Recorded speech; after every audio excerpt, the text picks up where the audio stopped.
സഞ്ചരിക്കുന്ന റേഷൻ കട ഇനി ചെങ്ങറ നിവാസികളുടെ വീട്ടുമുറ്റത്തെത്തുമെന്ന് ഭക്ഷ്യ പൊതുവിതരണ വകുപ്പ് മന്ത്രി GR അനിൽ. സംസ്ഥാനത്തെ 149ാമത്തെ സഞ്ചരിക്കുന്ന റേഷൻ കടയുടെ ഉദ്ഘാടനവും ഫ്ളാഗ് ഓഫും ചെങ്ങറയിൽ നിർവഹിക്കുകയായിരുന്നു മന്ത്രി.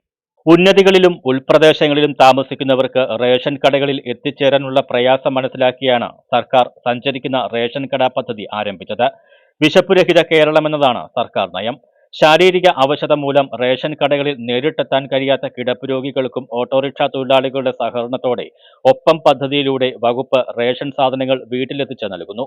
സർക്കാർ 5 വർഷത്തിനുള്ളിൽ 6.5 ലക്ഷം കുടുംബങ്ങൾക്ക് മുൻഗണനാ കാർഡ് നൽകി സൗജന്യമായി ഭക്ഷ്യധാന്യം വിതരണം ചെയ്യുന്നതായും മന്ത്രി വ്യക്തമാക്കി. പൊതുവിതരണ വകുപ്പ് ചെങ്ങറ സമരഭൂമിയിലെ സഹോദരങ്ങൾക്ക് ഇന്നു മുതൽ സഞ്ചരിക്കുന്ന റേഷൻ കടയിലൂടെ അവരുടെ വീട്ടുമുറ്റത്ത് ഭക്ഷ്യധാന്യം എത്താൻ പോവുകയാണ്. ഗവൺമെന്റിന്റെ ഈ പദ്ധതി ആരംഭിച്ചത് നമ്മുടെ നാട്ടിലെ ആദിവാസി ഉന്നതികളിൽ താമസിക്കുന്ന ആയിരക്കണക്കായ കുടുംബങ്ങൾ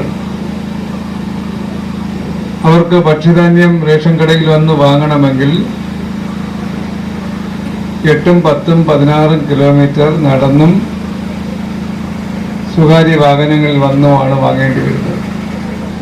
ഒരു കുടുംബം ഭക്ഷ്യധാന്യങ്ങൾ അരിയും ഗോതമ്പും വാങ്ങാൻ പോകണമെങ്കിൽ 750, 1000 രൂപ വാടകയ്ക്ക് വണ്ടിക്ക് വാടക കൊടുത്ത് പോകേണ്ടി വരുന്ന സാഹചര്യവും.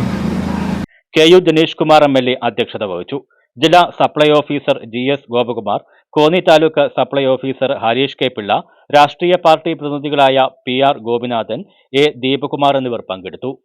News bureau, Konni.